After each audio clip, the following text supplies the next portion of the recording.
Now, detonate the reality bomb! I will build a great, great wall. Some alien race to come down and threaten us. Is the singularity near? The truth is out there. The military-industrial complex. The 7 mountains of the influencers of culture. To be as gods, you know. Change has come to America. Catapult of propaganda. From a secure location on top of the ridge in the heart of the beautiful Missouri Ozarks, this is A View from the Bunker. Now, here's Derek Gilbert. Open the window, you can hear the coyotes howling on the ridge, or at least in the hollow just below the ridge. And that means once again it's time for A View from the Bunker Live. I'm Derek Gilbert. Tonight, the Pentagon panicking over Putin's new missile. Democrats are lining up to announce their candidacy for 2020, and the public yawns. Government shutdown hits a second weekend, and nobody notices. More serious note. An Ebola scare in Nebraska, and coming up, a blood moon to kick off the new year. Our guest tonight, African religions, Latin American cults, and the never-ending drug war. Tony Kail, a cult crimes expert, joins us at the bottom of the hour for our interview segment tonight. Welcome. This is A View from the Bunker for December 30th, 2018. I'm Derek Gilbert. Appreciate you joining us tonight, wherever you're or however you're listening. Of course, you can listen at the website, VFTB.net. There is a little live radio player there in the top right corner, or at least one of the sidebars on the right-hand side of the website. You can also listen at Spreaker.com, iHeartRadio, Stitcher.com, or Spotify. And if you listen in the archives, as I know many of you do, you can listen via Apple Podcasts. Subscribe there, Google Podcasts, Stitcher, iHeartRadio, Spotify, or just click one of the links in the right-hand sidebar at VFTB.net. Of course, the easiest way to get this program and have it download directly to your smartphone or tablet is to just download the free mobile app. It is a mobile app that is free. And all of the archives available through the mobile app as well. We've got links to the iTunes App Store and the Google Play Store available at that website, which is, acronym please, VFTB.net. That's View from the Bunker. The audio from these broadcasts also gets uploaded to YouTube. The YouTube channel is youtube.com/Derek Gilbert. And on social media, you'll find our Facebook page, facebook.com/View from the Bunker. At least as long as they allow us to keep it there. Twitter at View from Bunker, and oneway.com/Derek P. Gilbert. Tweaking the echo tonight to try to maximize what little voice I have. It being December, it means it's time for my annual sinus infection or winter cold or what have you. This year, we opted to do both. Had a mild cold for about a week, and that's morphed into a sort of a sinusy bronchial thing. So I'll try to make it through tonight with my hand poised over the mute button so you don't have to hear what's going on inside the hollow spaces in my skull. Because trust me, I've seen what's coming out of there, and you don't want that. So tonight, going to be a rather dark program as we get into the interview segment at 7:30 Central Time. That's at the bottom of the hour. We will talk about the occult and how occult religions are playing a key role in the ongoing drug war here in the United States and around the world. Tony Kail, who's been a guest on the program previously, joins us at the bottom of the hour. And continuing this theme, by the way, we'll talk with another occult crimes expert next weekend. Dr. Gregory Reed joins us. The point being, this supernatural war is real, and we need to recognize it because as Christians, it should be our default setting. And yet, statistically, according to surveys, it ain't. Most of us don't really believe what we say we believe if we, in fact, profess faith in Jesus Christ. So that's ahead. Meanwhile, in the news this week, as we have been enjoying our Christmas holiday, and I pray you have as well, the world continues to turn, and it's more of the, more evidence of this spiritual conflict. In Egypt, they had a terror attack against a busload of tourists. And it was a small bus, about 12 people, 16 people on board. But the size doesn't matter. What matters is that this strikes at the very heart of what keeps the nation of Egypt going. Tourist dollars is about 11% of the gross domestic product in Egypt. And so they try very, very hard there to make sure that tourists are well protected. But on Friday, 4 people were killed, 10 others injured after an IED, an improvised explosive device, near the Giza pyramids exploded, and apparently the target, a busload of Vietnamese tourists. I don't think the terrorists were targeting Vietnamese people particularly, just looking to wreak havoc. The Egyptian tour guide, sadly, was killed along with 3 of the Vietnamese tourists. They were heading to a show at the pyramids, a light and sound show. They had been to the pyramids earlier in the day and were headed back. According to the Prime Minister of Egypt, Mustafa Madbouli, the bus deviated from the path it was supposed to take. In other words, there are certain routes that apparently the police try to secure, and they went off the beaten track, and thus they were exposed, and sadly, 4 people lost their lives. Tourism, as I said, about 11% of the gross domestic product of Egypt. That's about, roughly speaking, I do quick math in my head, about $20 billion a year. U.S. About $20 billion a year, about 16 billion pounds sterling. So in response to that, the security forces in Egypt went into a number of known terrorist hideouts or terrorist enclaves with guns ablazing and claimed to kill 40 terrorists on Saturday. They also claimed that they thwarted a planned series of attacks on tourist sites, churches, and military personnel, seized a large quantity of bomb-making material, ammunition, and caches of weapons, and displayed those to the media to show proof that they had actually done what they said they did. What's interesting about the attack on Friday against the Vietnamese tour bus is that no group has claimed responsibility. Usually the Islamic State is all about getting out there first to claim that they were the ones who did the thing. And nobody claiming this one yet. And we should note that Friday's attack on foreign tourists was the first one against foreign tourists in Egypt in more than 2 years. So we will see what happens there. Now, we are thankful in that a friend of ours, Trey Smith, who's been a guest on this program, you probably know Trey from his really cutting-edge videos and DVDs. He just returned from Egypt. He and a colleague went over there, and they were they were filming, and he's got a project in the works that I'm very excited to see. He's got a video that tourists who stick to the safe path would not have been able to record. But he went into the Sinai, and the Sinai Peninsula is not a safe place right now. I mean, that is where many of these terrorist groups are hanging out. And Egypt has to go in there regularly and try to clean out those rat's nests. So we are grateful and thankful that Trey and his colleague made it back from Egypt because, that's definitely not a place you want to go if you're trying to avoid trouble. But, that's how Trey operates. That's how he rolls. So Egypt, very concerned about the impact on its tourist trade because it's such an important part of its dollars, is part of its economy. But it's not just tourists who've been targeted lately. Coptic Christians have been targeted there in recent years as well. And in spite of the fact that the Muslim Brotherhood, the government run by the Muslim Brotherhood, was overthrown in a military coup, and the junta led by El-Sisi is in charge now. When you get away from the officially government-protected paths, you find that the Muslim Brotherhood still has an awful lot of influence on what happens in Egypt.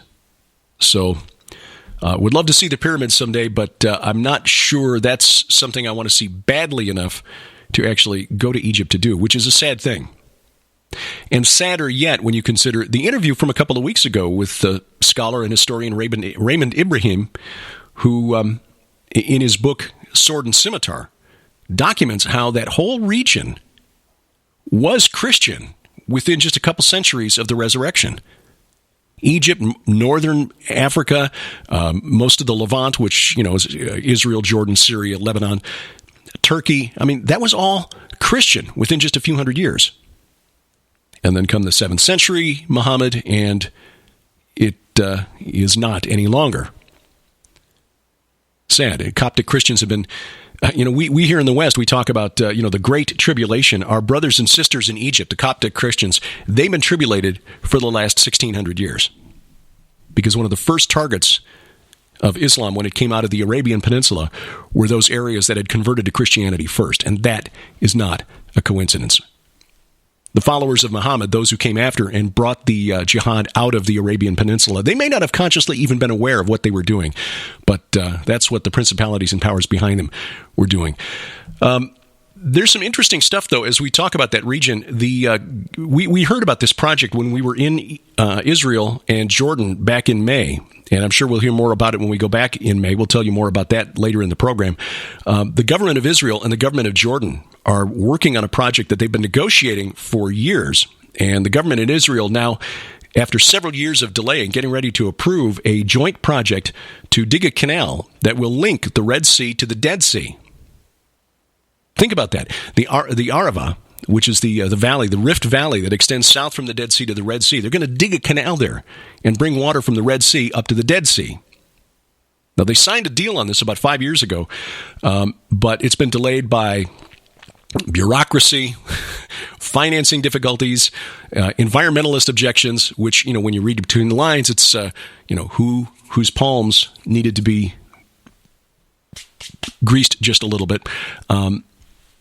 That happens everywhere, But the reason for doing this is that Jordan is one of the most water-impoverished nations on earth. I mean, we here in America, we take it for granted that we just got water everywhere, except for a few spots. California, obviously, the Southwest, obviously. And there are aquifers we know that are being depleted a lot faster than they're being replenished. But for the most part, when you travel across the United States of America and Canada, most of Europe, we get plenty of access to water. You go to a restaurant, you get free water. In Jordan, that is not a thing. You pay and you get bottled water. You do not get free glasses of water at the restaurant in Jordan. And you're advised, in fact, don't when in the hotel, just don't use the bottled water. Don't drink the water out of the tap. Here in the United States, that would be really weird. Anyway, the plan is to pump water northward through this canal, desalinate it, use the drinking water for Jordan, and then pump the brine, the leftover salty stuff, pump that into the Dead Sea, because the Dead Sea is shrinking at the rate of meters per year. So we'll see how that goes, but some encouragement there, at least in cooperation between Israel and its next-door neighbor. Jordan and Egypt, by the way, the only two neighbors of Israel, Arab neighbors, that have signed peace treaties with Israel. Meanwhile, their closest neighbors, the Palestinian Authority, accusing Israel of deliberately carrying out excavations underneath the homes of Palestinian residents in East Jerusalem to force their evacuation. This came out yesterday. The PA condemning excavations on the lower part of the Temple Mount, near the Temple Mount, and in the East Jerusalem village of Silwan. They say the excavations are being carried out as part of Israel's Judaization policy, which has led to land collapsing, houses cracking, and the creation of a pit in the Al-Aqsa Mosque. Israel is Judaizing Jerusalem, according to the Palestinian Authority. Now, the fact that we found a little, archaeologists have found that little seal of Hezekiah in the rubble that they've that the Waqf, the Islamic authority that governs the Temple Mount, dug out from the Temple Mount. that to them does not constitute any sort of evidence that Israel's been Judaized for 2,700 years, or at least, based on the physical evidence. Personally, I believe longer. I'd go back to 1400 BC when the Israelites crossed the Jordan River. But anyway, Palestinian Authority not backing down. They've accused Israel of a lot of things like this. They accused the government of Netanyahu of planning to replace the Al-Aqsa Mosque with a quote, imaginary temple, end quote, and of using special chemicals to erode the foundation of the Al-Aqsa Mosque to cause it to collapse. Yeah. The fact that you've got the Al-Aqsa Mosque, the most recent construction on it is about 1,000 years old, and it's in a tectonically active area, seismically active area, might have something to do with any kind of, settling. Again, doesn't really enter into it. But when you get into these sorts of discussions, logic loses out to the influence of the principalities and powers and so on. This is A View from the Bunker. It's December 30th, 2018. The United States, hopefully, soon to have its troops out of Syria soon. Now, I know that even the president's supporters, commentators on Fox News, Republican politicians are decrying the move, condemning the president for leaving a power vacuum in Syria that will surely be filled by the Islamic State. Look, we helped create the Islamic State. I mean, this is not conspiracy theory. This is based on documents that have been found through the work of groups like Judicial Watch. I point again to the Defense Intelligence Agency report from August of 2012 that warned the Obama administration that continuing to arm Salafist rebels in Syria would eventually lead to the creation of an independent Islamic State destabilizing Syria and Iraq next door. And guess what? That's exactly what happened. The CIA and its colleagues in Turkey and Saudi Arabia, for its own purposes, wanting to overthrow the government of Bashar al-Assad, armed the so-called moderate rebels until we found out that these Islamic State guys really believe what they claim to believe. This isn't just talking, maybe we better try to put that genie back in the bottle, in a manner of speaking. Anyway, we were never invited into Syria, unlike the government, unlike the soldiers of the Russian military. We don't have any burning national interest in maintaining, in continuing to occupy Syria. So we hope that this takes place soon. One of the events, and really this is kind of a milestone, the northern Syria city of Manbij, as the U.S. has pulled out, the Syrian army has rolled in and displayed its flag over government buildings in Manbij for the first time in years. That was sort of a de facto Kurdish city. But what makes this really interesting is that the government of President Recep Tayyip Erdogan in Turkey has threatened to invade northern Syria because they don't want an independent Kurdish state on its border. As we discussed last week with Dr. Timothy Furnish, the Kurds really were the only guys who came out, the only country, nation, or people group, I should say, that came out of World War I without its own nation. Some 20 million people straddling the borders between Syria, Turkey, Iraq, and Iran. And none of those four nations want to give up any of their territory to the Kurds, who, based on my research, have been occupying that area for probably 4,000 years. They just have never managed to pull together an actual nation state in that region. Anyway, the Kurds, no friends of Bashar al-Assad, but even less friendly to the government of Turkey, they formally invited the Syrian army to move in and take over the town of Manbij. Because they figure if the Syrians come in and take over the city, the Turks aren't going to invade, because doing that would mean having to deal with the Russians who are backing the Syrians. The Kurds, the YPG, which is the Kurdish militia, have withdrawn east of the Euphrates River and have announced that they plan to engage with pockets of ISIS east of the Euphrates in Syria. So things getting interesting. And in response to that, Turkey's President Erdogan said Friday that if the YPG withdraws, then, well, there's nothing for us to do there. We've accomplished our goal, which is his way of saying, I don't want to fight with Vlad. So there's that. U.S. commanders of American forces in Syria say that they want to leave the weapons that we've given the Kurdish militia. In other words, the American arms that we have supplied to the Kurds, we want them to be able to keep. That is likely not to sit well with President Erdogan. We shall see. Having a bunch of Kurds just across his border with anti-tank missiles, armed vehicles, and mortars, not something that would make him happy. But again, it just points to why keeping our soldiers in a part of the world where you've got multiple parties, multiple groups with different goals and agendas, all fighting one another, is really silly. We don't really have a strategy there. We have never had a strategy, and the neocons who are complaining that they're going to change parties now because Donald Trump's not giving us our war are just showing their true colors. We have no strategy other than we want American soldiers everywhere because. Shut up. That's why. So hopefully that will take place soon. And in fact, the president also talking about, as we've mentioned, drawing down our forces in Afghanistan, perhaps even drawing down withdrawing forces from Iraq as well. And I say the more we get home, the better. I mean, the sooner, the better. We should never, once Saddam was knocked out, first of all, we should never have gone in there in the first place, into Iraq, that is. We should never have stayed in Afghanistan past the initial punishment that we delivered to the Taliban. We've made our point. Let's go home. And yet here we are 17 years later, still in Afghanistan with no end in sight, still in Iraq after 15 years, no end in sight. And they wanted, and the neocons are complaining because we're talking about getting out of Syria. And again, the constitutional authorization for this is where again? While this is all going on, Russia tested a new hypersonic glide missile called Avangard. This is, according to a German newspaper, Die Welt, probably mispronouncing it. My German ancestors, if they could hear me, would be hanging their heads in shame.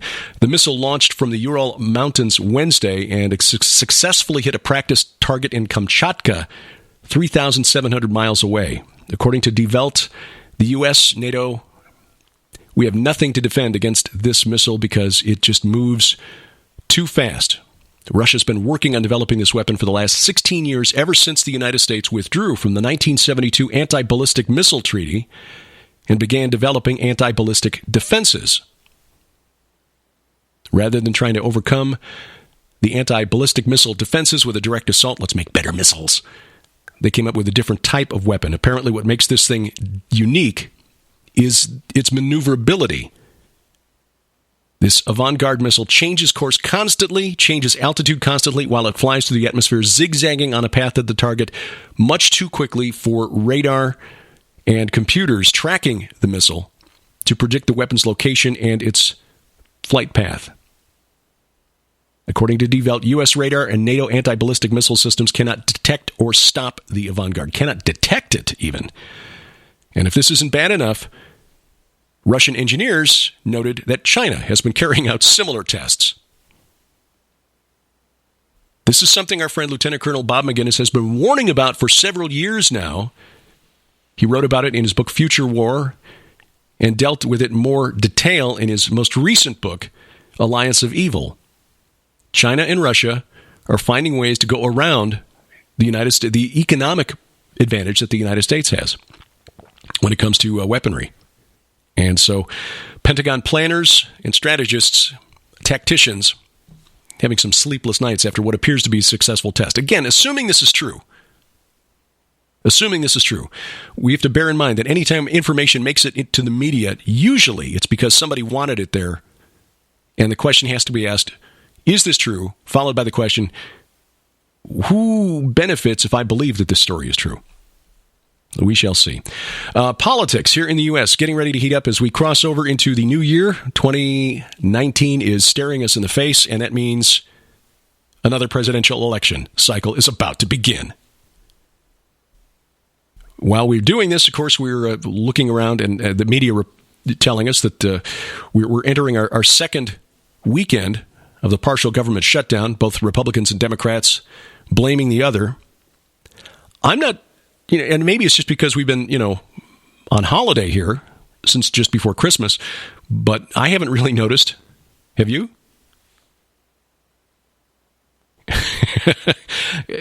When they say partial shutdown, they make it sound like it's, the dogs and cats living together, biblical proportions, et cetera. Really, it's non-essential government functions. Okay, maybe, and I'm sure it's no fun for the people who are on the government payroll, who do their jobs well to the best of their ability, and suddenly you say, sorry, government shutdown, we can't pay you.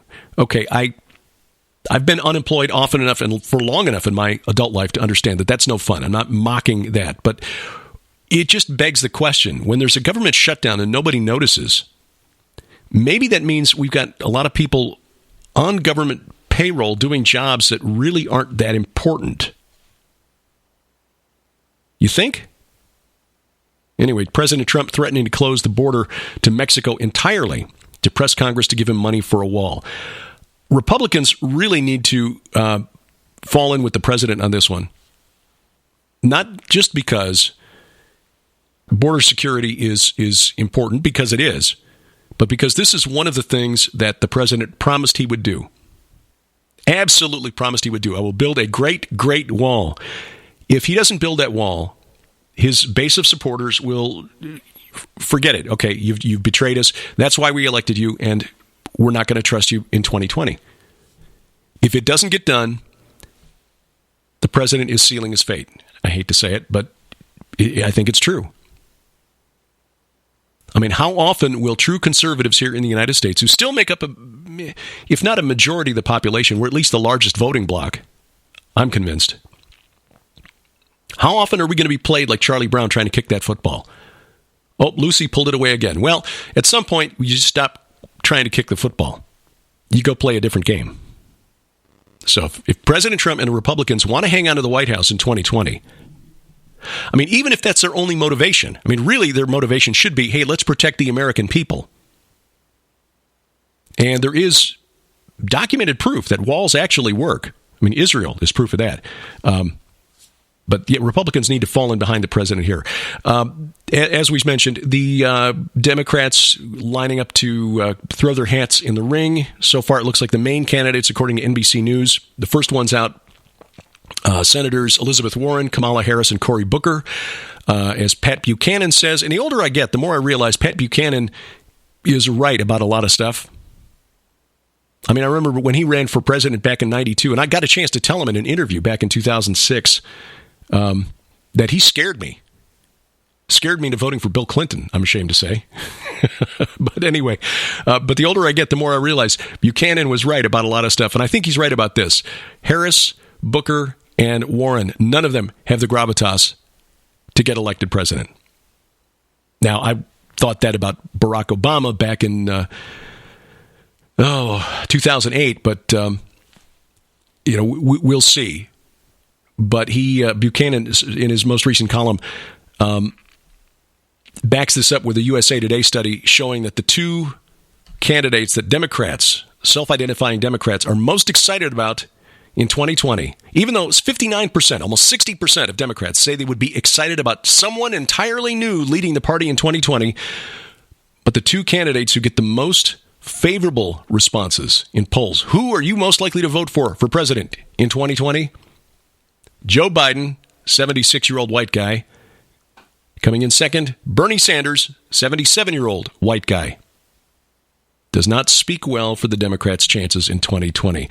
And one final note, and we bring this up because this is something Sharon watches closely because it's based on her experience, her studies as a molecular biologist. We had a near scare 4 years ago. And we've been talking about this periodically on Sci Friday at Skywatch TV.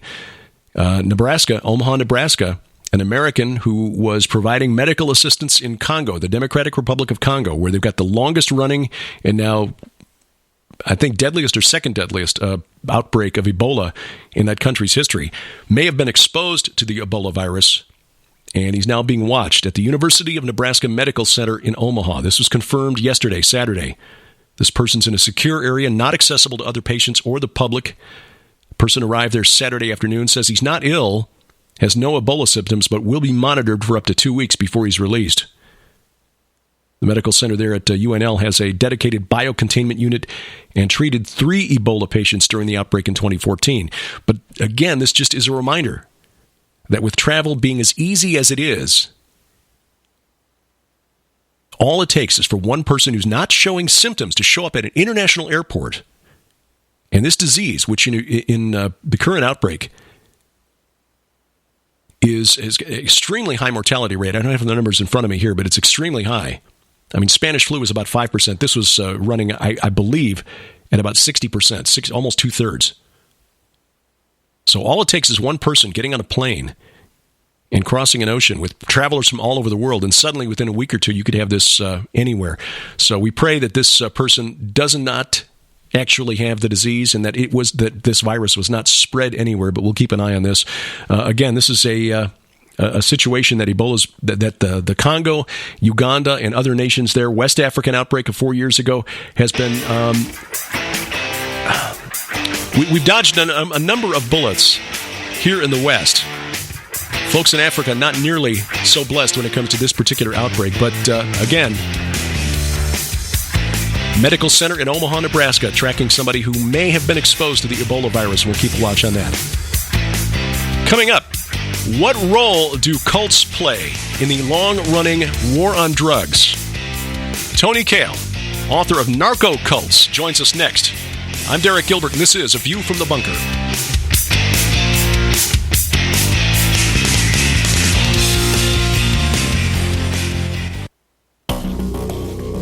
We've been told that America is a Christian country from its origin, one nation under God.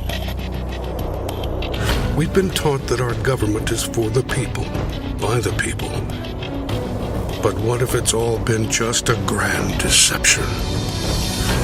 What if the God, worshipped in secret by government leaders in our nation's capital, is in fact our enemy, and many of our leaders have been venerating him secretly through arcane rituals, setting the scene for the incarnation of this ancient entity?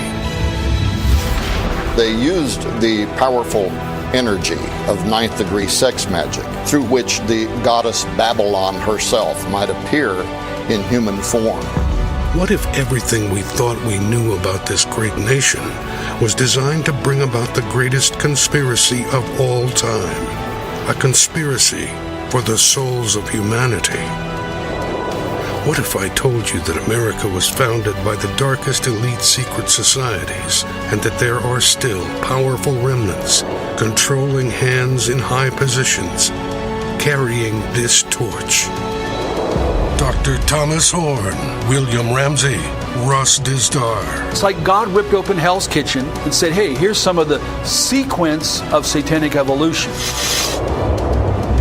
Colonel Robert McGinnis, Wes Fall, Carl Teichrob, Justin Fall. It is the ritual that would ignite the resurrection of the Antichrist. Belly of the Beast.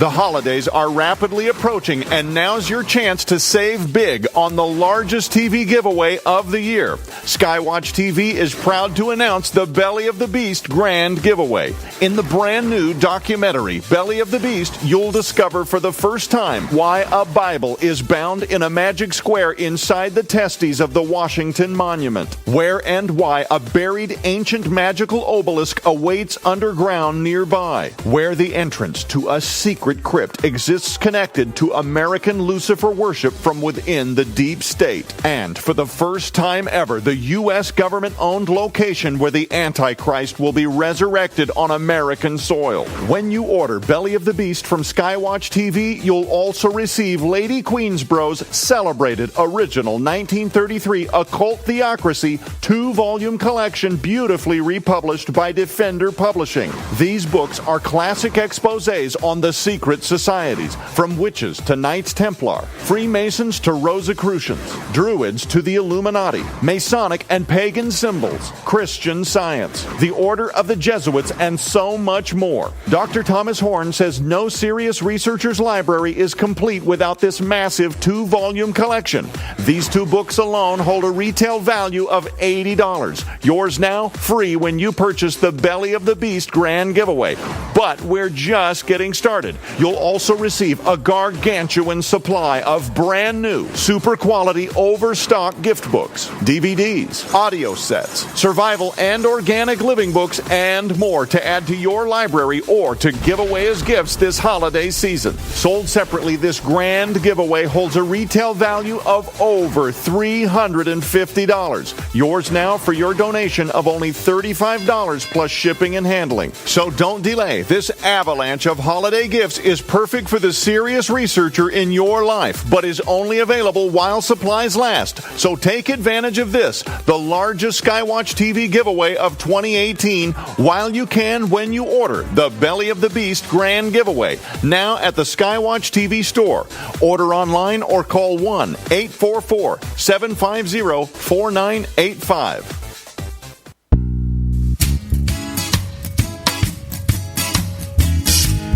And we should mention The Belly of the Beast is also available to stream live in full HD over the internet. For more information, log on to skywatchtv.com. Blood moon over Washington, D.C. in January to kick off the new year. Does it have prophetic significance? We'll talk about that in our final segment tonight in just about 1 hour on A View from the Bunker. I'm Derek Gilbert. Thanks for listening tonight. I see folks in the chat room now at Spreaker.com, and we thank you for logging in there. Our guest tonight is an occult crimes expert who will explain to us exactly why the drug war here in the United States and in the West is tied to the unseen realm. He's the author of the book Narco-Cults, Understanding the Use of Afro-Caribbean and Mexican Religious Cultures in the Drug Wars. We welcome, for the first time in much too long, Tony Kail back to the program. Tony, Merry Christmas and Happy New Year. And same to you, Derek. Thank you for having me. This may come as a surprise to some people. Don't see that the drug cartels in Mexico are interested in anything except just making some bucks. What? When did you first become aware of the occult involvement or the significance of the occult, rather, the importance of the occult to some of the important players in the drug war? Well, your first statement about cartels essentially being hungry for money and power is the key to all of this. We've found that there's a number of religious cultures that provide different things that actually psychologically empower members of these drug trafficking organizations. And when we look at when some of this started, is as early back as the 1980s. One of the first is we term them narco-cults, and let me just sort of define a narco-cult. We look at narco-cults as those organizations that utilize practices and rituals and symbols of various religious cultures to further, whether it be drug territories, success of drug deals, protection from police and rivals. And so some of the earliest forms of this we saw back in the 80s. One of the first transnational criminal organizations that we saw utilizing this was known as LFM, or La Familia Michoacana, out of Mexico. And La Familia, the leadership in La Familia took teachings of Christianity and melded them with drug trafficking behaviors. And so, whereas before, taking a shipment of cocaine across the border was something to simply make a buck, now it was seen as a holy act.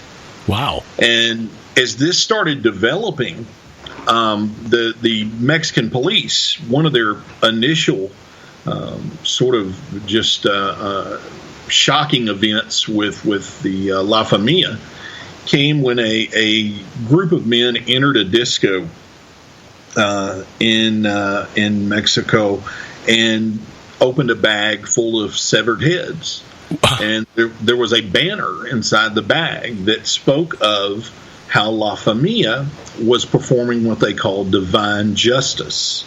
And so this sort of started a momentum where the cartel's activities, whether it be drug trafficking or whether it be violence against rivals, was viewed as acts of holiness. And as a Christian, you'll find this you'll find this fascinating as far as Christian pop culture. But we even saw the group utilizing some of the popular Christian books. The leadership would take them and sort of twist them and use them to endorse the spiritual teachings about the group. And we actually saw some Christian men's books that originally were basically written for Christian men to focus on taking care of their families and their communities and being who they were created to be, were being twisted and utilized by La Familia. The leadership even went so far as to fake the death of the primary leader of the group, Nazario Gonzalez. And after they had faked his death, Nazario was known to travel around Mexico on a horse at night, and he would wear a white robe and hood, and people would see him and say, "Oh, he's risen from the dead." Oh, wow. He has the power to overcome death.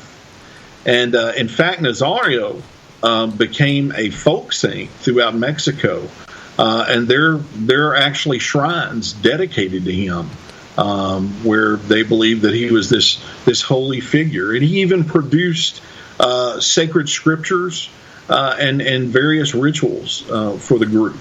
That group went on to spawn a number of other cartels, including some that had narco-cult aspects to them. Now, you mentioned Nazario Gonzalez in the past tense. Has he met his maker? Yes, he has met his maker officially, and he will no longer be riding that horse throughout the countryside. He knows the truth now, sadly, for him. Well, this is bizarre, but and as you describe it, it strikes me that this is very much like what happened in the ancient world. I mean, I've been doing an awful lot of reading the last 3 years on the religions of the ancient Mesopotamian people who lived around and then produced, or from out of which came the Israelites. When God called Abraham and eventually, Abraham, Isaac, Jacob, and called his people into the Holy Land. But to understand what they came from and what the Bible says about their neighbors and some of the things that God commanded Moses to teach, you have to understand what was going on around them. And what you're describing there in Mexico as part of the drug cult culture sounds like what was going on in ancient Mesopotamia 4,000 years ago. I mean, you can find now scholars who've translated texts that were rituals that you would perform to guarantee that your brothel, your house of ill repute, would be successful and profitable. And of course, that was a big part of the cult of Baal Haman, who was the chief god of the Phoenicians at Carthage, which is in modern-day Tunisia. They would sacrifice children, hoping that Baal Haman would grant them success in business ventures. So this really isn't anything new. This is really a return to stuff that was going on 4,000 years ago. I'm just curious as to what was it, do you think, has inspired these drug lords to return to that sort of pagan idea of our relationship between the spirit realm? Well, in the work that I do, and my background as an anthropologist and working with law enforcement, our focus is primarily on those groups that do commit criminal activities. So with that being said, a number of these cultures have practiced for centuries without any sort of criminal activity. And the cultural environment that many of the drug traffickers grow up in, observe various spiritual traditions that they always grew up with. And they may, be raised to respect a particular tradition, in some cases to fear a particular tradition. It's interesting to see right now, just sort of as a sidebar on this, how street gangs like MS-13, as they begin to evolve in primarily Catholic communities, they started inverting symbols of Catholicism to bring out this fear and to be used as forms of sort of aesthetic intimidation against locals. And so I guess where I'm going with this is that if you are familiar with a community and environment, and you know what is considered sacred and you know what is considered taboo, then you know what can create fear in individuals, and you know what can create respect in individuals. And these groups form, on I guess at a knee-jerk reaction when we hear about some of these situations. For instance, like the situation that's taken place over the last couple of months with El Chapo Guzman. With Guzman in the United States, the boss over the Sinaloa cartel, with Guzman in court, it was discovered that there was a statue of Jesus Malverde, who is known as the patron saint of narcos, in his attorney's conference office at the courthouse. Now, on a base level, I guess our knee-jerk reaction might be, he's praying for this, praying for protection, praying for the court case to go in his way. Well, that may very well be so, but we also find that the worship and the following of some of the different aspects of these cultures is to bring about order in their lives. As you would suspect, the life of a drug dealer or a drug trafficker is filled with violence and chaos and fear and paranoia. And so there is that need for order. There's that need to know that there is something bigger than you that's going to watch your back. And there's also that feeling of that spirituality explains some things that happen in that chaotic world. We've seen situations where drug traffickers who were arrested spoke about how they view of their arrest as being, that's probably because they didn't offer enough to a particular saint, or that they didn't have the favor of a particular spirit. And so the practice of this really is more of a misappropriation of these religions. I will say, we may not necessarily subscribe spiritually to the worldview of many of the Afro-Caribbean and Latin religious cultures. But having philosophical differences is different than necessarily seeing these religions as filled with criminals, because that's definitely not the case. One of the things that has come up frequently as I do field work among a number of different religious communities throughout the U.S. is that most practitioners of these religions don't want these people using their religion any more than you and I would want it. In fact, it's I spent some time with a priestess in Nevada that she runs a temple for Santa Muerte, the Mexican saint of death. And on the surface, because we hear of all the reports of where cartels are making offerings to Santa Muerte, and we're finding crime scenes where statues of her are found, our immediate thought might be, this is a group of people that everyone who follows her wants some sort of criminal activity or wants to be involved with drugs. And this priestess shared with me that she's had to turn people away from her temple who want to bring any sort of drug culture into the picture, because that's not what they're about. And so we see that many times, particularly with the cartels and the drug trafficking organizations, that clergy in many of these religions do not want these individuals representing their religion. Now, on the other end, we do see cases where drug traffickers hire ritual specialists to do protection rituals.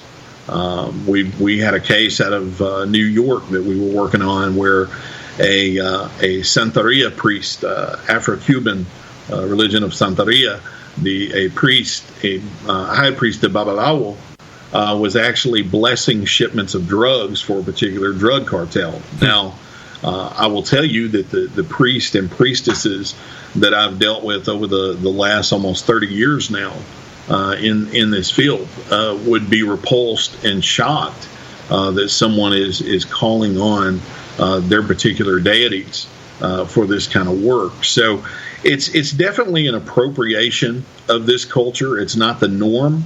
But what we are seeing is that these cartels know how to use these religions. And honestly, it doesn't matter if they're using an African, a Latin American, or even Christianity.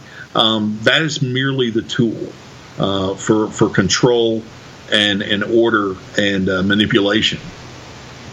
We're talking with Tony Kail on A View from the Bunker. He's the author of the book Narco-Cults. You used the term Afro-Caribbean, and I guess just for our own education here, Tony, those of us who aren't familiar with this really, what's the difference between the Afro-Caribbean religions that would be used by these narco or drug lords and the Latin American religions that would be appropriated? Well, when we talk about Afro-Caribbean religions, we're typically talking about those religions that began in Africa, many times as African traditional religions. When slavery took Africans to other regions, whether it be Cuba, whether it be Hispaniola, whether it be areas in Jamaica, the religions and cultures were taken with the families and communities that were taken to these other areas. And in many cases, these religions met with local cultures and began to sort of meld with these cultures. In Cuba, we saw how the religion of the Yoruba people of southwest Nigeria met with Catholicism locally there in Cuba. And as a result, we have religions like Santeria, which is also known as La Regla de Ocha. We also have religions like Palo, which comes from the Congo region of Africa. And there are elements of Christianity that have mixed with that, or Catholicism that have mixed with that, and to become Palo Mayombe. Same thing with Vodou religions. And so with those Afro-Caribbean religions, you see the mixture and the movement out of Africa, of African traditional religion. When we talk about primarily Latin American traditions, we're talking about practices such as the reverence of Latin American folk saints. Now, there are a number of saints that are recognized in Latin American communities that are not necessarily canonized by the Catholic Church. Many times this comes about from an individual being in a specific region that has some sort of talent or gift that they give to mankind. For example, we have one individual out of Venezuela who, when he was alive, he was a physician, and he would attend to people at no charge. He loved children. People loved him and said this was, a wonderful man. And he was killed in an automobile accident.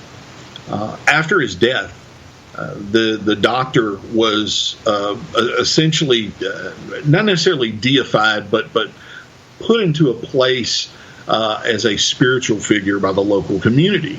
And so while you may not walk into a local Catholic church here in the U.S. and see an image of him, you may go into a small shrine in a Latin American country and see an image of Dr. Hernandez or some of the different folk saints that we see. And we also see a little bit of borrowing by the cartels of Latin American folk healing, curanderismo, which is a form of folk healing utilizing the saints.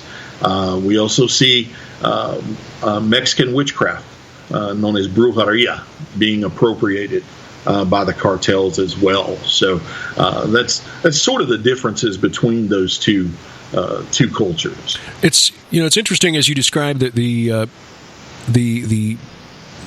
I don't know, sanctification, not sanctification, but deification somewhat of these people who've lived lives that were exemplary or revered in some way. Nazario Gonzalez or this Dr. Hernandez in Venezuela. It's very much like what the ancient Greeks did. In fact, what the ancient Canaanites did with their dead ancestors. People who lived in a way and did something special, or if they could attribute somehow, well, much like the Roman Catholic Church does and the Eastern Orthodox churches do with the really righteous dead, if they can attribute something supernatural to that person, especially after death, they were venerated as a saint. The Greek hero cults of of their religion, which led to people like guys like Theseus and Perseus and Bellerophon and Cadmus being elevated to near deity status. They were mortal, but they did this really great stuff, and they can still influence us now in the natural world from wherever they are in the beyond. Again, it's a return to a paganism that's more than 2,000 years old. And it's fascinating that we see how this culture is viewed. For example, we just talked about Jesus Malverde and El Chapo having a statue of Jesus Malverde. Mm-hmm. Malverde, who is known affectionately by cartels as the patron saint of narcos, doesn't always go by that title. In fact, he's known as an angel, as a good person to many Latin American communities, because during his life he was viewed as sort of a Robin Hood figure who took from the rich and gave to the poor, and eventually was killed by local government, by local police.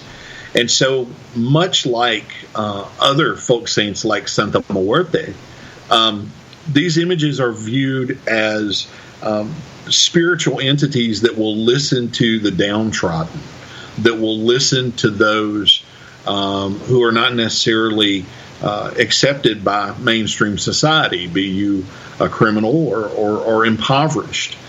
In fact, there's a famous quote about Santa Muerte, in which a follower had told a reporter, Santa Muerte hears the prayers that Mother Mary will not hear. And so, which is all of them, but that's another story.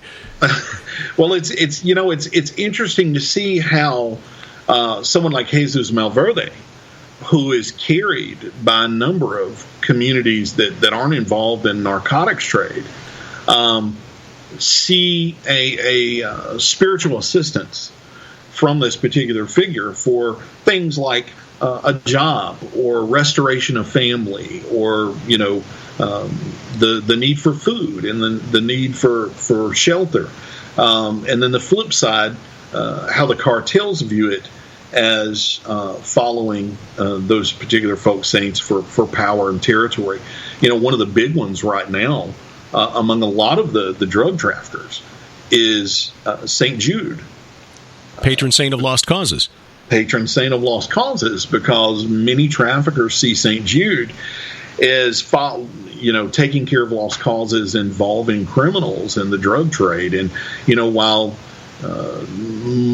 most Catholics here in the U.S. wouldn't dare ask St. Jude for anything heinous. We have cases like we had one in Kentucky a number of years back, where very large statues of St. Jude were shipped in, filled with contraband, and cases where we have seen traffickers with statues in their vehicles and jewelry containing images of St. Jude, and they told officers, we believe that St. Jude takes care of our lost causes. It's interesting how this has all come together. In the next segment, Tony, I want to get into some of the specifics about some of these entities or icons, these folk saints who are being revered by these traffickers in illegal narcotics. It's so far removed from the world that most of us live in on a daily basis. It's startling to find out that this is such an important part of the lives of the men and women involved in this illegal trade. And yet, it shouldn't surprise us. Again, as Christians, it should be our default setting to understand that we're not wrestling against human opponents, but against principalities and powers and rulers of this, cosmic rulers of this present darkness. We're talking with Tony Kail. He's the author of Narco-Cults, Understanding the Use of Afro-Caribbean and Mexican Religious Cultures in the Drug Wars. And our conversation continues straight ahead on A View from the Bunker.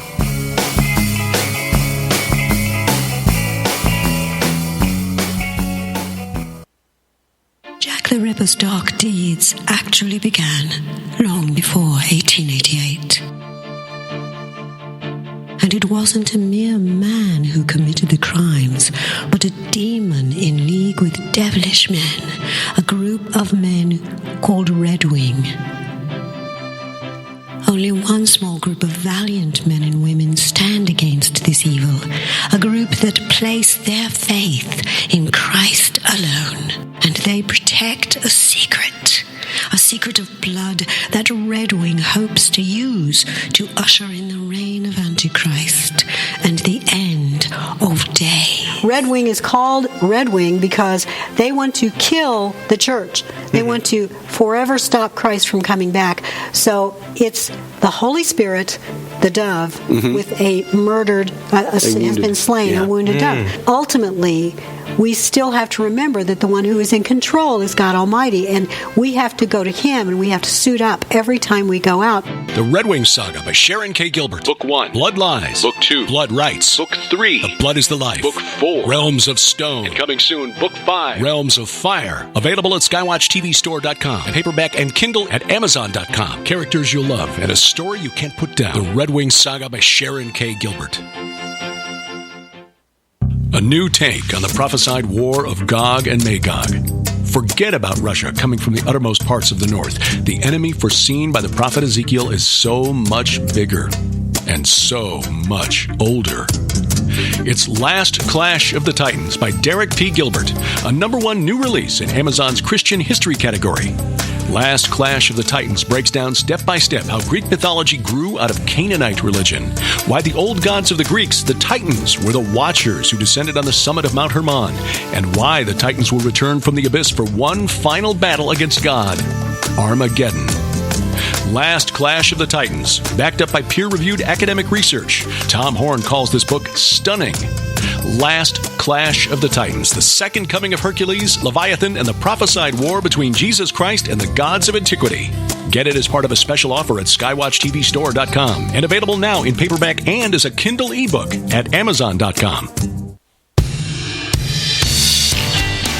One man, one microphone, and a psychological need to tell the world what he thinks. This is A View from the Bunker. I'm Derek Gilbert.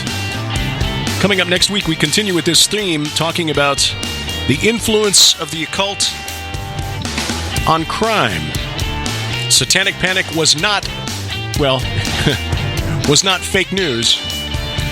Dr. Gregory Reed joins us next Sunday night here on A View from the Bunker. Tonight, we're talking with the author of Narco-Cults, Understanding the Use of Afro-Caribbean and Mexican Religious Cultures in the Drug Wars, Tony Kail. And before we jump back in, Tony, I just want to clarify one thing. I made it kind of an offhanded remark in the previous segment about Mary, and I should be more respectful. Now, as a Protestant, full disclosure, I believe that Mary, while she was honored to be selected for the role that she played in the birth of our Savior, and for her faith in going along with the plan, once it was revealed to her by the angel Gabriel, she was mortal, and as such, in the afterlife, really has no role to play. So that's what I meant when I said, okay, well, all of them. But again, with all due respect to our Roman Catholic brothers and sisters, I mean no disrespect to Mary, and I mean no disrespect to Roman Catholics. So just wanted to just clarify a little bit, because as in thinking about it, I think that comment came across as unnecessarily snarky. So, but getting back to the some of the characters, Tony, that you've been talking about in the first segment, Jesus Malverde. I mean, what is the origin of this particular entity, and what is this cult like?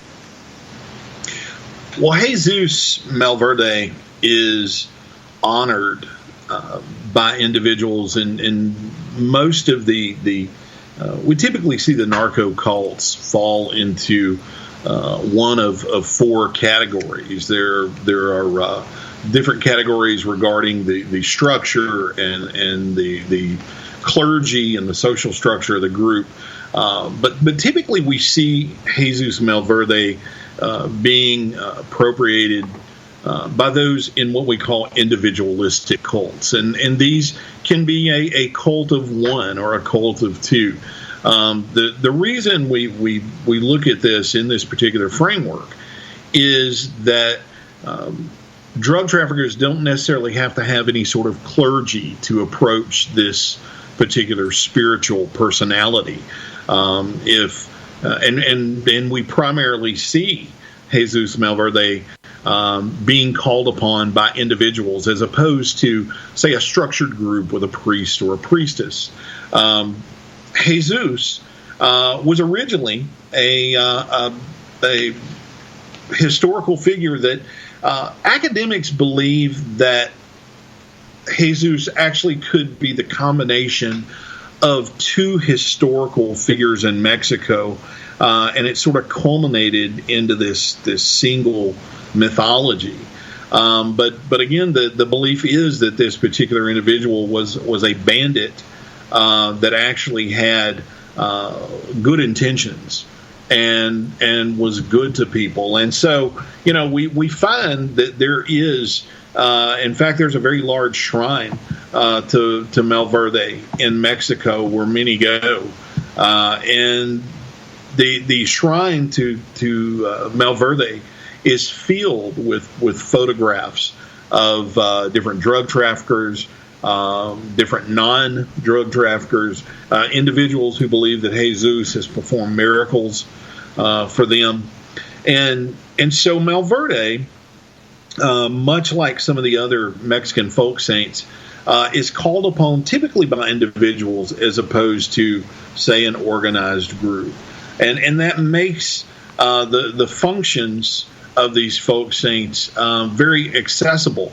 If you and I are moving drugs across the U.S., instead of connecting with some organized group and having to get blessed by a particular shaman or priest or priestess, we can go to a local grocery and buy a statue of one of these saints and use it as a sort of a point of focal worship to interact with that spiritual being. That's enough. Well, again, that points back to the way idols were used in the ancient world, and why the father of father of Rachel, Laban, was so upset when she took the household gods when she and Jacob and their flocks were making a run for it. It was sort of like a supernatural radio receiver, a way for you to give locality to the God that you were trying to pray to. And I guess this is reflected in any religious culture, but you'll find individuals. I know that I've encountered individuals who know just a very surface understanding of the folk saint that they may be worshiping or that they may be calling upon for assistance. And then while you'll have others that know the history and the cultural lineage and a lot of deeper rituals and more esoteric understanding of the folk saints. But by far, as it occurs with law enforcement, the biggest thing that's seen is just sort of this peripheral use of these images as it's in a lot of ways it's no different than someone wearing lucky socks when they play baseball, or putting a 4-leaf clover in your pocket when you go to a job interview. It's just sort of something to psychologically empower those individuals. So, Jesus Malverde, kind of a specific, say, patron saint, if you will, of people involved in this trade. There are others like Santa Muerte, who is not technically a deity aimed specifically or marketed, if you will, to the drug trade. How does this shake out? I mean, how many of these guys involved in this trade have entities that are specific to what they do, and how many have been appropriated from other, say, folk religions? Well, it's interesting.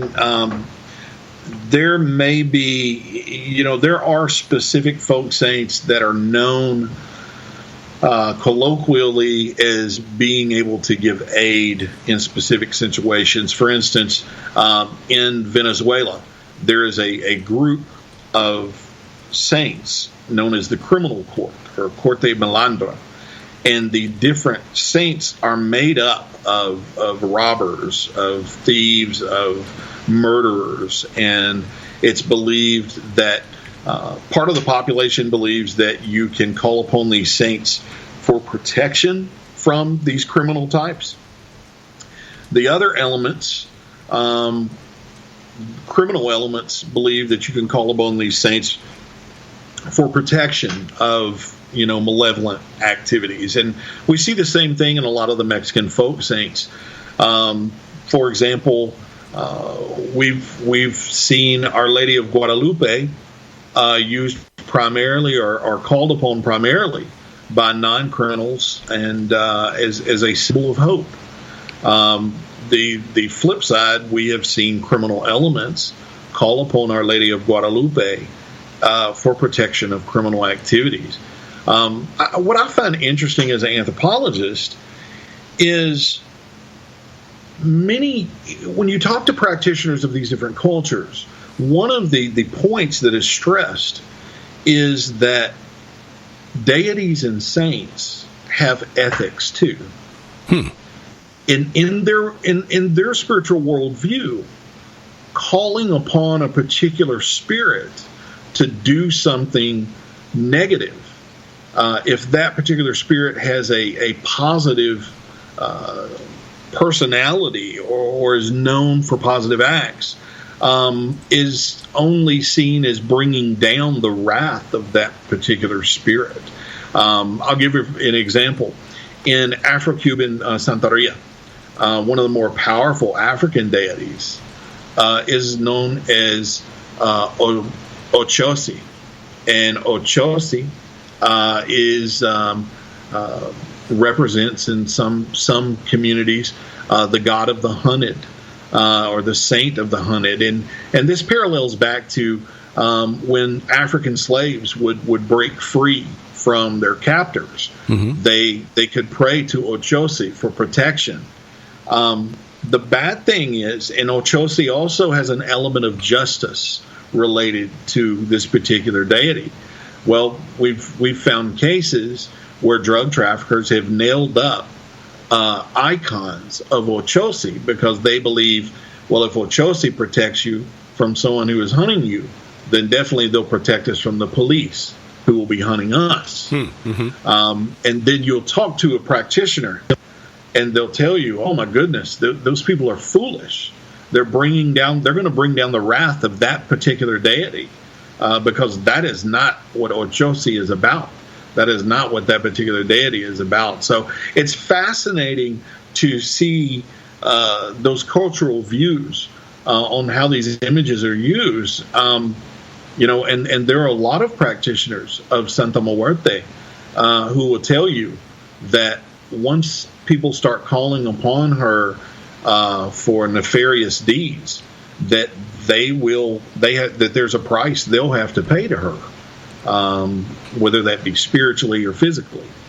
And so it's very interesting to see, and I think that brings about the importance of understanding these different religious cultures within their cultural context. And that's one of the things that we try to do with law enforcement, because while true enough, Jesus, Malverde, and Santa Muerte, and even some of the icons of religions like Santeria and Palo are utilized by drug traffickers, for the majority, they're not. And so when officers enter our home, it's not necessarily a red flag if someone has, a Santa Muerte statue. Now, the flip side is, if officers encounter criminal activity, and there are a number of these icons present, this definitely could paint a bigger picture of these particular icons being used in concert with this criminal activity,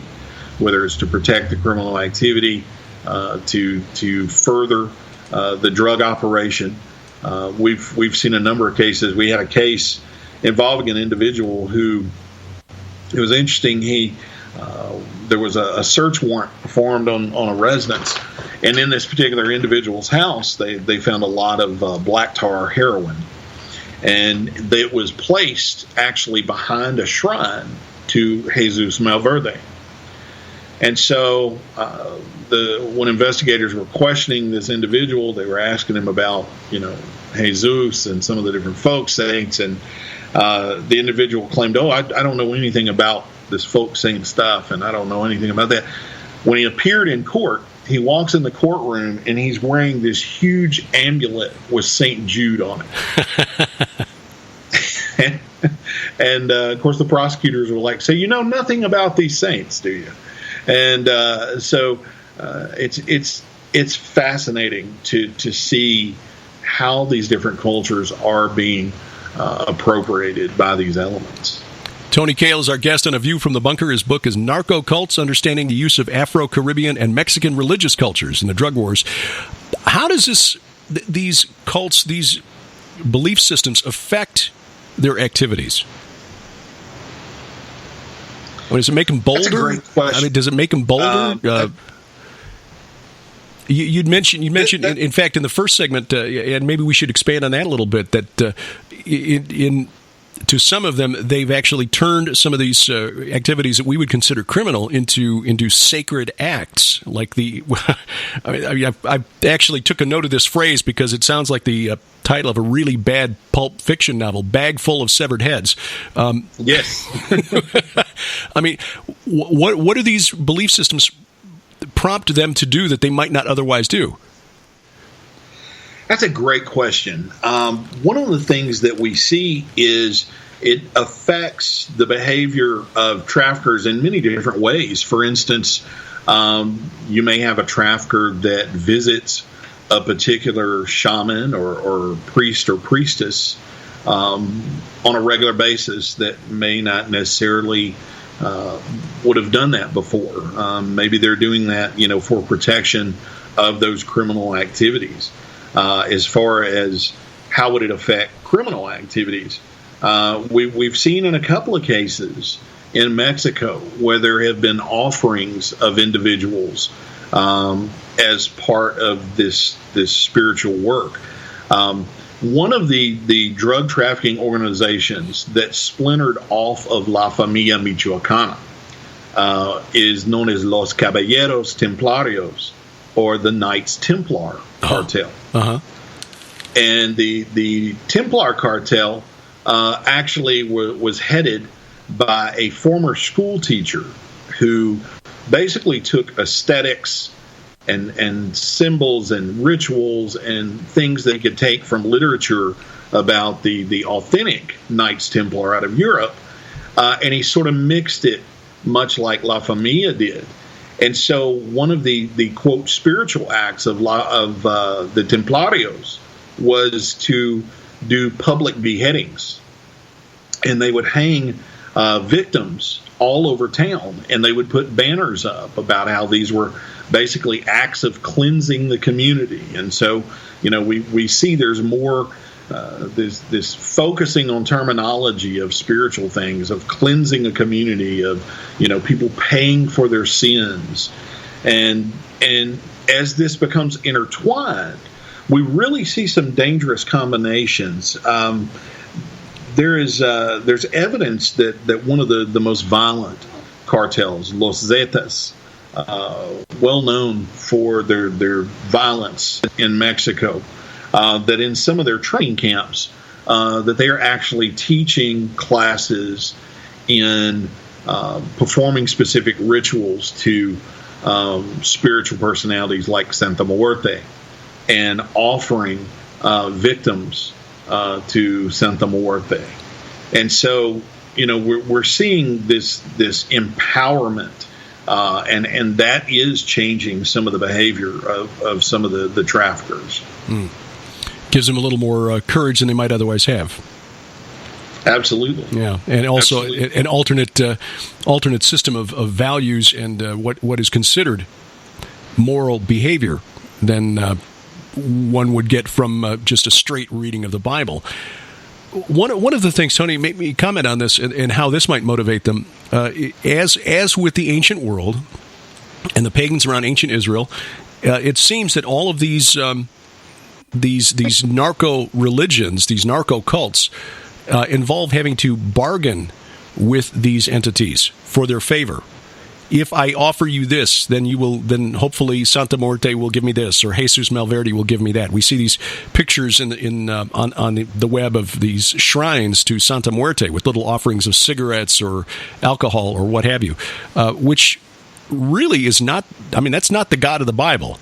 I mean, as often as all of us have, made a deal, tried to make a deal with God at one point or another. If you save me from this, I promise I will never do, or I will promise I will do this other thing. But when you get right down to it, what can you offer the one who spoke the universe into existence? But that's not the case with these cults here. It seems like the relationship between the people in these cults and the deities that they serve, the entities that they serve, is completely different than it is for Christians and the God of the Bible. It's a very different form of spiritual worldview in that we see a lot of times that traffickers apply their own understanding of human interaction on these spiritual figures. If I'm used to people cheating and lying and no one does anything for free, there's got to be a catch. Then many times we see the spiritual worldview of these traffickers looking at the folk saints in the same manner. I know this particular saint is going to ask something of me if I ask something of him or her. And so we see that sort of application of personal dynamic placed on these images. And it is a very, in many cases, it doesn't occur to traffickers that many of these figures are necessarily religious. In fact, many of the images and icons are looked on for luck and things like that. So the worldview is definitely different than that with these traffickers, and it's a very raw, rough interpretation of the spiritual realm, and in contrast the spiritual worldview of those who traditionally follow these religions as well. How does this affect the approach of police to investigating these narcotics crimes, the drug traffic, and how difficult is it for you to convince some of these law enforcement officials that this is really a key element in trying to understand what's in the heads of the guys they're chasing? Well, that's years ago. It was very difficult to convince some officers that this was an issue, but with the number of cases that we have seen pop up over the last number of years, it's putting itself out there. I mean, and I had a talk with a friend about this a little while back. We used to have to convince people that there were monsters in this world. But this is a generation that has seen school shootings, that has seen terrorist acts, that has seen horrific acts of violence. And they've seen them on TV, on the internet, in person. And so it's less difficult to convince people that there are monsters out there that do seek to harm others. And I don't think there's any question that there is a threat from many of the Latin American cartels. In fact, the majority of narcotics coming into the United States comes from many of the cartels. And so that is not really anything we have to wrestle with to explain to law enforcement. Most of the time, law enforcement just wants to know what is it we're looking at. And I will have to say, over the last 30 years, I've probably spent more time telling officers what something isn't than what it is. But because, we immediately look at something and our knee-jerk reaction is to things we're familiar with. And so we need to understand the cultural context of what we're looking at. To sort of go into the second part of your question, it's beneficial for officers to understand, because one of the things is that religion is binding. Religion is psychologically empowering, and it's binding. And while you may have someone rat out a fellow drug trafficker to the police, if there is this spiritual bond there, if there is some sort of religious bond there, then that person's going to be a little less likely to rat out their partner. And then also, I think it's important as well, because we are seeing cases in which we know that the social structure of some trafficking rings is built upon religious social structure. So in order for you to understand who's at the top of the totem pole and who are the street folk, you need to understand how the culture is and where, what is being used to form that structure. If you were to look at these groups and pick out one that you thought was the most dangerous potential threat to people in the United States, which one would you look at? Well, I would say that some of the groups that splinter out of groups like the Sinaloa cartel and some of the different cartels like that, it's amazing. Groups like the Sinaloa cartel and the Gulf cartel and some of them, we're seeing pop up in very rural areas. I was visiting a city in Alabama several months back and was amazed to find how much Sinaloa cartel activity had occurred in a very small country town. But much like street gangs, many of the cartels are betting on the fact that if we go into rural areas, then law enforcement don't know what they're looking at. They won't know, how to deal with us.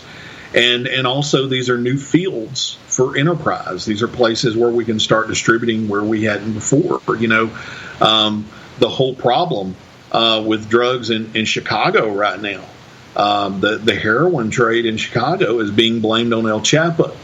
And, for years, living here in the United States, we know the strength of Chicago street gangs, the Gangster Disciples, the Vice Lords, and different street gangs. But when Chapo and some of the Sinaloa came in, they changed the face of the narcotics trade in Chicago. So I would say those doing some of the individualistic cult activity, traffickers that are just utilizing some of the stuff for self-protection, are probably some of the most dangerous, because they are individuals and they're all over the board. They're not necessarily one big group that to keep an eye out on. Okay, so nothing like what came out of the Arabian Peninsula in the 7th century, following a particular deity that said it was okay to rob caravans and take all their stuff and enslave all the survivors. A very different picture. Very different picture. Well, it is disturbing to see, and again, as Christians, it's a little surprising to find the basics of the faith taken and adapted in such a way as to support the activities that we would consider, immoral, and yet, what better way for the principalities and powers to try to corrupt the gospel message than to try to rot it out from the inside? They've been doing that for, about 2,000 years. Tony, people interested in reading your book, Narco-Cults, where would they find a copy? It is through CRC Press, and it is available through Amazon. It is primarily a manual written for criminal justice professionals. But if you do want to gain some insight into what's going on out there, it is also available to the general public. All right. And do you have a website where people can track your work, or where would be the best way for people to follow your work and your writings?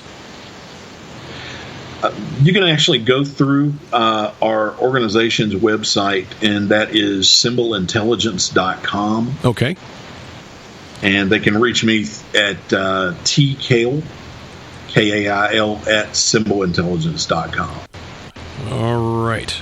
Yeah, there will be links to that site and to your book in the show notes at VFTB.net. Tony Kail, the author of Narco-Cults, Understanding the Use of Afro-Caribbean and Mexican Religious Cultures in the Drug Wars.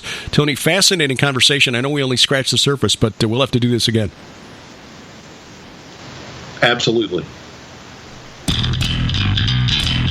Well, coming up in the next segment, we kind of wrap up the news of the week as we head into 2019, and we're kicking off the new year with a total lunar eclipse, a blood moon, if you will. And once again, some are pointing to it as heralding the fulfillment of Bible prophecy. What does it really mean, if anything?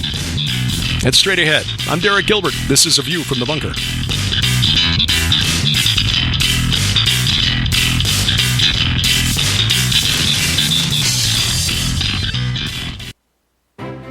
Cutting-edge analysis of end-times prophecy on the very ground where it all unfolds. It's the Skywatch TV Wars of the Gods Tour of Israel, May 12th through 23rd, 2019, hosted by Derek and Sharon Gilbert.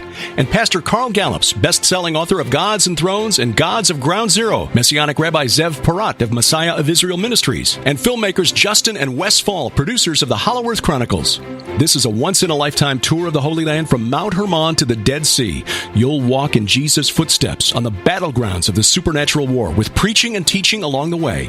Shiloh, Bethel, Mount Carmel, Nazareth, the Jordan River, the Mount of Olives, Sea of Galilee, the Garden of Gethsemane, and Jerusalem, where the final battle will be fought for God's Mount of Assembly, Zion. The Skywatch TV Wars of the Gods Tour of Israel. Reserve your place now. For information and registration, log on to lipkintours.com. That's lipkintours.com. Accomplishments since are the aftershocks the world never saw coming.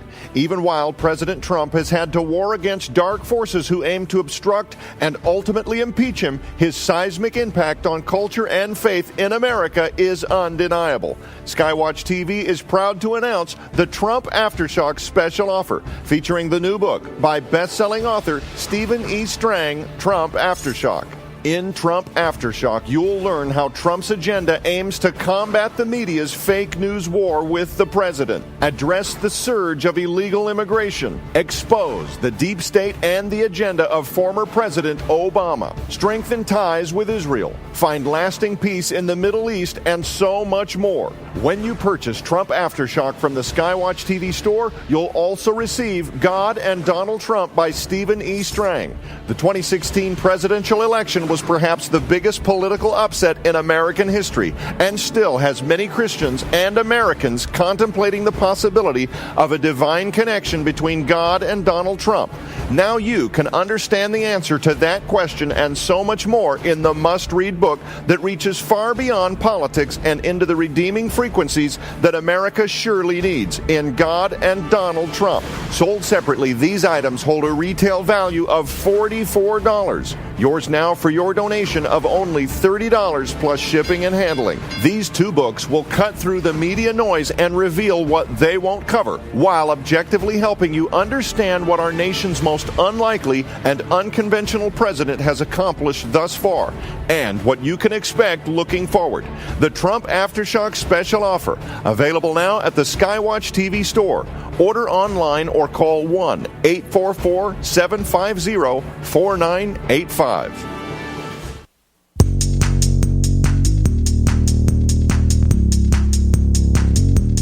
The satanic panic of the 1980s was fake news.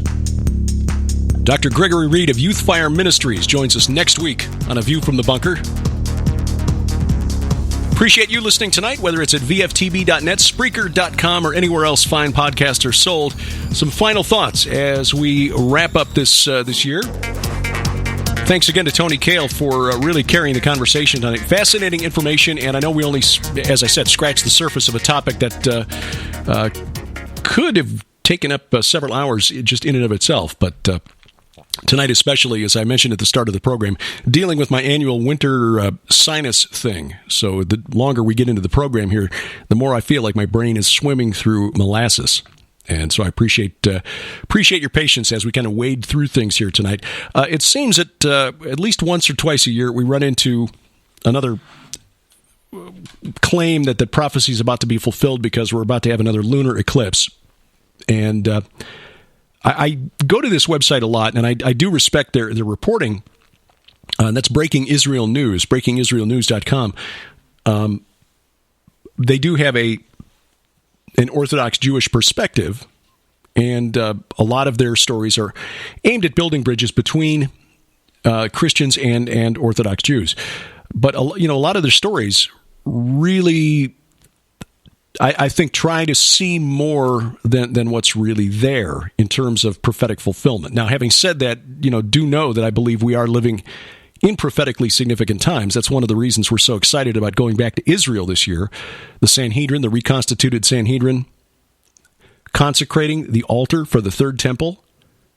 They've identified the Kohanim, the priests who will be eligible to serve in the third temple. All the temple utensils are together. So we're seeing a lot of things coming together. In fact, it was significant. I should have clipped this audio and run this audio this evening, but again, moving a little slower than normally. But a couple of days ago, in his annual message to Christians, Israel's Prime Minister Benjamin Netanyahu said, "We're seeing the fulfillment of prophecy. These are prophetically significant times." Now, I don't know if the Prime Minister believes that or if he just was, tailoring his message to his audience, which is something politicians do. But still, hearing that from the Prime Minister of Israel was, I think, significant.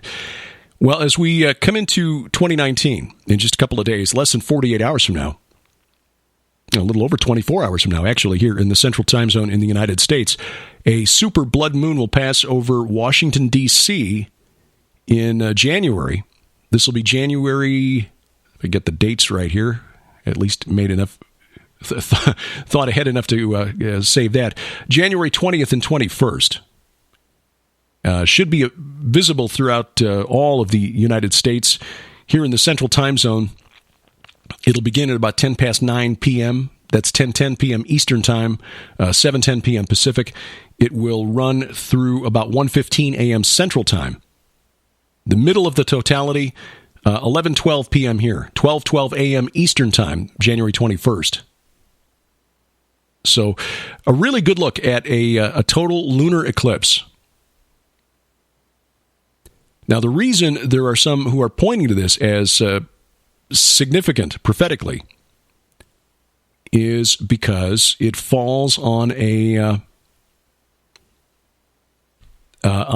Jewish holiday, the Jewish holiday of Tu B'Shavat, the 15th day of the Hebrew month Shavat, which is the arboreal New Year and the second anniversary of Donald Trump's inauguration.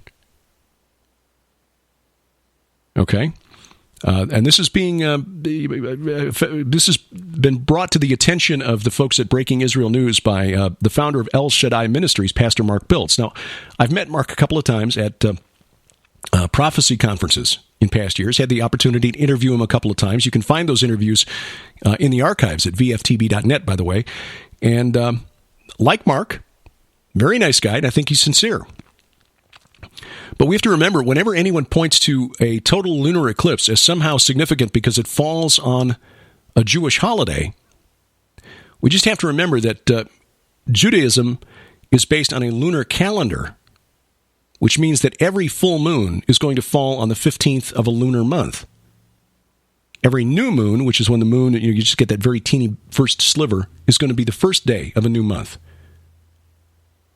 So there's a high probability that anytime there's a full moon, which is the only time you can get a total lunar eclipse, it's going to fall on a Jewish holiday. That's just the nature of the calendar. Now, there are references in Scripture to the moon turning colors. For example, Joel 3, the sun shall turn into darkness, the moon into blood. But remember, that prophecy is pointing to the day of Yahweh, the day of the Lord. That is the day of his wrath being poured out on an unbelieving world. So in Joel 3, beginning at verse 3, which is cited in this article at Breaking Israel News, specifically ties it to the day of the Lord, which is in Old Testament parlance, Old Testament language, that is the day when the world runs out of time to repent. Now, prophetically speaking, I don't believe you and me, believers in Jesus Christ, are going to be here at that point in time. One way or another, we are not appointed unto wrath, whether it's pre, mid, whatever, pre-wrath. We're out of here before the day of Yahweh. We're not going to see it. Okay? So just bear that in mind whenever you see these prophecies. And that's why I'm bringing this up. It's valuable information for a couple of reasons. For one thing, it helps us understand better what our Jewish brothers and sisters are looking for, those that believe in fulfillment of end times prophecy. And it's also, I think, an opportunity to witness a little bit, to calm the fears of others, because there are those who will see this and really start to freak out, get really nervous. You know, all the prophecies that are foretold about the apocalypse and the end of days, we as believers in Jesus Christ are not going to be subject to all of those penalties. That doesn't mean we're going to have an easy path. We don't have a get-out-of-tribulation free card. As I said earlier, our Coptic brothers and sisters, for example, in Egypt, they've been tribulated ever since the middle of the early 7th century when Islam came out of the Arabian Peninsula. So let's forget about, getting off without tribulation. We here in the West have been living a very blessed, protected existence for the last couple hundred years. Here in the United States, we've had it pretty good. Being castigated for saying Merry Christmas is not quite the same as, losing life and property simply because you profess faith in Jesus Christ. And that's what's been happening to Coptic Christians for the better part of 1,400 years. But when somebody points to Joel 3, and this is on the other side of the coin now, points to Joel 3 and says, where am I looking at here? Again, brain moving through molasses.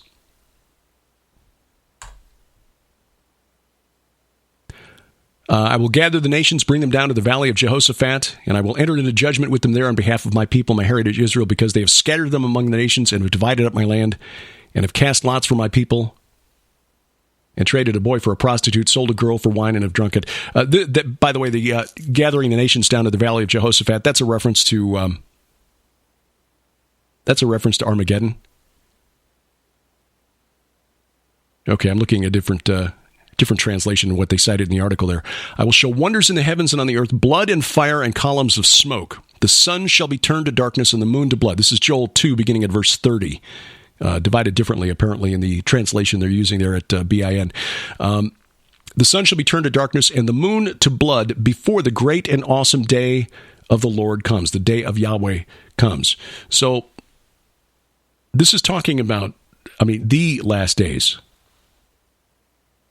So don't panic, I guess, is the overall takeaway from this.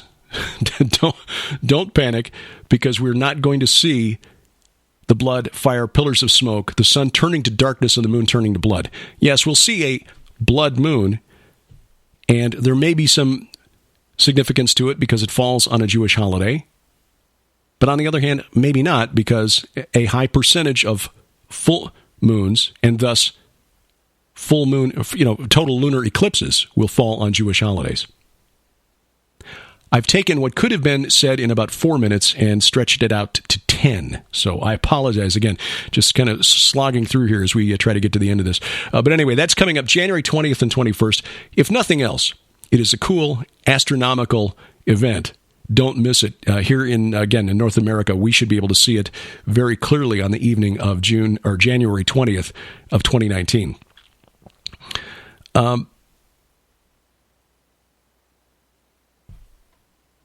Just as an example of why God is going to need to bring that kind of judgment onto the earth, this story's been floating around for a couple of weeks. We've heard about this in the past, but this is being reported now by a mainstream media outlet in Philadelphia. The local CBS affiliate reported on Christmas Eve that the secret to eternal youth could be found in blood transfusions from young people. Think about that for a moment. People in middle age and older like yours truly getting blood transfusions from young people, teens and younger, to reverse the aging process. It's being tested in patients over the age of 35. This is actually undergoing clinical trials right now. The trial being called Ambrosia. People are paid $8,000 as part of the trial to get the growth factors found in the plasma platelets of blood. Results of the trials not yet published. The doctor conducting the trials, Dr. Jesse Karmazin, plans to open a business selling young blood, saying that patients who've tried this say they feel great, and he's seen evidence of it reversing the aging process in rats. Gray hair turning dark again, brains are younger, hearts are younger, and there's even been some encouraging research from Stanford University about using young blood. This really isn't all that different, in my view, from the drive back about 12 years ago to get public financing of embryonic stem cell research. And the reason this is called, and a lot of times researchers will drop the embryonic off of the title because it makes you think, well, embryonic stem cells, where'd they come from? Well, they came from embryos. How'd you get them from the embryos? Well, you had to destroy the embryos to get the stem cells. Meaning, essentially, and this was an argument that we had here in Missouri back in 2006 in that election as a ballot initiative, enshrined the practice of embryonic stem cells research in the Missouri Constitution. Essentially, researchers were arguing for the right, just not only the legal right, but for federal funding, government funding, to clone human embryos for the purpose of harvesting their stem cells. Why? Sacrificing the young so that us old folks can keep living longer. That's what it came down to. Now, presumably, the young blood from the teenagers involved in these trials would be given willingly. But at what point do we start seeing the law step in to meet a growing demand for young blood, young organs, perhaps? Perhaps the sentence for certain crimes, certain categories of crimes, is to be harvested. Perhaps blood at first, organs later. There is such a demand for transplant organs that China is known to harvest the organs of political prisoners to serve the needs of its growing medical tourism industry. Raises an awful lot of money for the government there. They have hotels outside the fences of certain prisons. If you think I'm making this up or not documenting this, I actually interviewed the producer and the director of a documentary film about this practice. This is a real thing. We don't like to talk about it here in the West because, China owns so much of our debt, and we buy so much of our stuff from China. We don't like to make too many waves, but the fact is the Chinese government harvests the organs of prisoners to raise hard cash. Very lucrative business. And it's understandable, like the old joke, everybody wants to go to heaven, but nobody wants to die. But as that demand for transplant organs grows, as predicted by science fiction author Larry Niven back 50 years ago in the 60s and 70s, there may develop a black market. And in order to avoid the black market, government may just step in and say, well, look, rather than executing a prisoner who's committed a violent crime or a crime of a certain class or a repeat offender, we'll harvest whatever's useful from him. Just make it legal to do what the Chinese are already doing. Because none of us wants to die. None of us wants to get old. Somehow we have venerated the ideal of eternal youth to the point where we are willing to destroy our children down at the cellular level if it will help us live a little bit longer. Couples are delaying childbirth later and later now. It used to be common to see young couples in their early 20s with 1, 2, 3 kids. Now a lot of couples are having their first child in their late 20s, early 30s. Why? Want to live as a youth as long as humanly possible. Because children are a burden. I think this is all part of a trend. Again, to deconstruct God's intent, God's plan for our families. Male, female, children, living together, training up the children in the way they should go. Now we've been convinced that living as though we were still 19, well into our adulthood, is somehow a goal to be attained, a desirable goal. And anything that helps further that goal. I mean, we, men of a certain age, can buy pills to help with certain physical functions that, once we get to this age, no longer as important to the plan that God designed as it is when we were younger. But we've even twisted the purpose of that physical intimacy to other ends. So it is going mainstream. Again, the CBS affiliate in Philadelphia reporting on this new treatment to reverse the aging process, the blood of youth. Back in the Middle Ages, a woman named Elizabeth Bathory tried something like that, except that she just took peasant girls, had them exsanguinated, and bathed in their blood. Sounds like a horror film, but this is where our society is headed. Eternal youth is a goal unto itself, and anything that serves that goal is becoming mainstreamed. The irony is that the research, the science shows that really what you need to do if you want to live longer is just be overweight, drink a lot of coffee, and have a few drinks every now and then. Seriously, this is a study from Cal Irvine, University of California at Irvine. Shows that people who drink moderate amounts of alcohol or coffee and people who are overweight when they reach their 70s live longer than their skinny, teetotaling counterparts.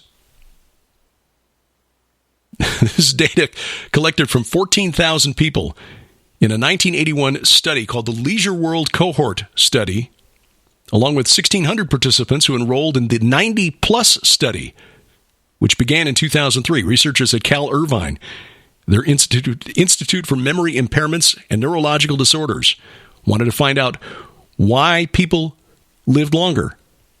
Like what factors are common in people who live beyond age 90, what types of food, lifestyle activities are associated with longevity, how many people in their 90s and older have dementia or memory loss, and how does that affect the elderly, things like that.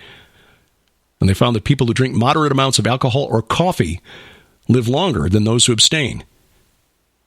People who are overweight in their 70s live longer than normal than underweight people.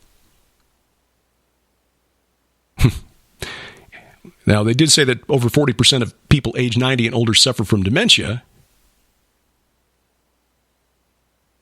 But still, I mean, at least you can get to 90. You've beaten the odds. So, according to the scientists at Cal Irvine, fat coffee-drinking alcoholics, apparently, not really, but that's, how they're going to spin it. And one final note. We laugh every now and then about the silliness of the nanny state. Government bureaucrats apparently trying to justify their own existence, justify their own paychecks. You wouldn't think you would need to make this kind of a warning, a public warning, to publish it. But apparently the Food and Drug Administration did. Leading into Christmas, as we're decorating our homes, decorating packages, decorating cakes and cupcakes and cookies for the holiday season, the Food and Drug Administration felt led to issue a consumer update for bakers. Part of their guidelines for bakers to determine exactly which types of glitter are edible and which should be left for craft projects.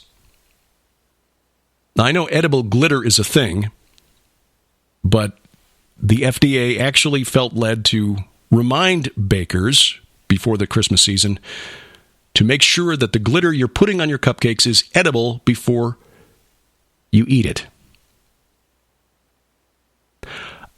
I would say that in general, that's a good suggestion for anything you're about to put in your mouth. If you intend to eat it, make sure that it's edible before you eat it. This reminder in the public interest from the Food and Drug Administration. Well, coming into 2019, there is a lot going on. We've got a lot on our dance card for the coming year, and we hope you can join us for at least some of these events. First one up is the Hear the Watchman Conference coming to Dallas at the end of March 28th through 31st. At the Hilton DFW Lakes Conference Center. Why should you go to Hear the Watchman? Because it is a remarkable gathering of wonderful people who, like you, understand that there's more going on out there than what you're going to see on the Talking Heads programs on the cable news channels. Speakers will include L.A. Marzulli, Russ Dizdar, Pastor Carl Gallups, Dr. Michael Lake, Coach Dave Daubenmeier, me. Sharon will be there as well. Rabbi Zev Parat from Tel Aviv. Pastor Paul Begley, Pastor Casper McLeod. Getting together and fellowshipping with this group is like a family reunion in a really nice hotel. So, info and registration online at hearthewatchmen.com. That's hearthewatchmen.com. They've got an early bird discount that expires at midnight tomorrow, I believe, but regardless, you can still save an additional $20 off by using the promo code Gilbert20. That's Gilbert20. Again, that'll get you an extra $20 off at hearthewatchmen.com. Coming in June, of course, or rather in May, the Israel tour. Told you about that a little earlier during that break. Pastor Carl Gallups and Rabbi Zev Parat joining Wes Fall, Justin Fall, Sharon, and me as we tour the Promised Land from May 12th through the 23rd, the Holy Land. And if you can spend a couple of extra days, we'll go over to Jordan where you'll see Mount Nebo, Petra, Wadi Rum, which is the amazing red desert of Edom. So some great stuff there. Reserve your place on the bus and get more information at lipkintours.com. That's lipkintours.com. Something else we're going to be telling you about in the weeks ahead. Skywatch TV's first annual Defender Conference. Next week's broadcast program on Skywatch TV, so I'm letting this out of the bag just a little bit early. August 2nd through 4th of 2019 at the Radisson Hotel in Branson. Confirmed speakers for the Skywatch TV Defender Conference. Dr. Michael Heiser, Tom Horn, Pastor Carl Gallups, Dr. Michael Lake, Lieutenant Colonel Bob McGinnis, Sharon K. Gilbert, Derek P. Gilbert, Josh Peck, Donna Howell, and many others. Music by Dino Kartsanakis. Yeah. We know people. That's Skywatch TV's first annual Defender Conference, August 2nd through 4th of 2019. For more information and to get your reservation in now, website's already up and online, defenderconference.com. That's defenderconference.com. And then the following month, the True Legends Conference comes to Branson, September 13th through the 15th of 2019. The topic this year, the theme, answering the alien question. You don't want to miss that. Gen6.com for more information on that conference, GENSIX. And then the Unsealed Scroll Prophecy Conference at the Grand Hyatt in San Antonio, October 4th through 6th, 2019. Russ Dizdar, L.A. Marzulli, Bill Salas, Sharon Gilbert, and yours truly. We'll have more to tell you about that in the weeks and months ahead. Thank you for joining us tonight or wherever you're listening. Please leave a review if you've got a spare minute at Spreaker, Stitcher, iTunes, iHeartRadio, Spotify, or wherever else you find us, which is, of course, wherever fine podcasts are sold. Give us a like at Facebook. And remember, A View from the Bunker is a production of Gilbert House and released under Creative Commons Attribution, Non-Commercial, No Derivatives 4.0 International License. Our opening theme is Iron Bacon by Kevin MacLeod, www.incompetech.com. Our announcer, D.C. Good. We wrestle not against flesh and blood. Next week, Dr. Gregory Reed joins us. I'm Derek Gilbert, and this is A View from the Bunker.